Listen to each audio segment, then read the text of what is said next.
నేను over action చెయ్యట్లేదు. అందరిని నవ్వించడానికి మాత్రమే ప్రయత్నిస్తున్నాను. దయచేసి ట్రోల్స్ ఆపండి అంటున్నారు 'బ్రహ్మముడి' సీరియల్ నటి అయిన దీపికా రంగరాజన్ గారు. దీపికా రంగరాజన్ గారు మనకి 'బ్రహ్మముడి' సీరియల్ ద్వారా ఈ తెలుగు ఆడియన్స్‌కు ఎంతో సుపరిచితంగా మారారు. ఆ సీరియల్‌లో చాలా పద్ధతిగా, వినయంగా కనిపిస్తూ ఉంటారు.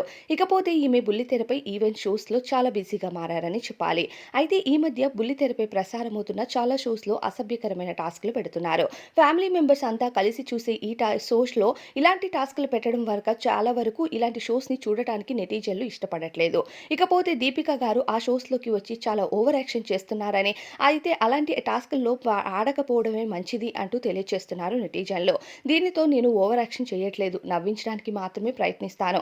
ఎప్పుడు కూడా స్క్రిప్ట్ బేస్డ్‌లో నేను ఏ షోస్‌లో పార్టిసిపేట్ చెయ్యను. జస్ట్ మిమ్మల్ని ఎలా నవ్వించాలి అని మాత్రమే తాపత్రయపడుతూ ఉంటాను అంతే అంటూ తెలియజేశారు దీపికా రంగరాజన్ గారు. దీపికా రంగరాజన్ గారు సీరియల్‌లో ఎలా ఉన్నారో ఈవెంట్ షోస్‌లో కూడా అలా పద్ధతిగా కనిపిస్తే మరింత అభిమానుల్ని సొంతం చేసుకుంటారని, అయితే ఇలాంటి అసభ్యకరమైన టాస్క్‌లు పెట్టినప్పుడు డైరెక్ట్‌గా నో చెప్పండి అంటూ ఆమె ఫ్యాన్స్ తెలియజేస్తున్నారు. మరి దీనిపై అభిప్రాయం కామెంట్స్‌లో చెప్పండి.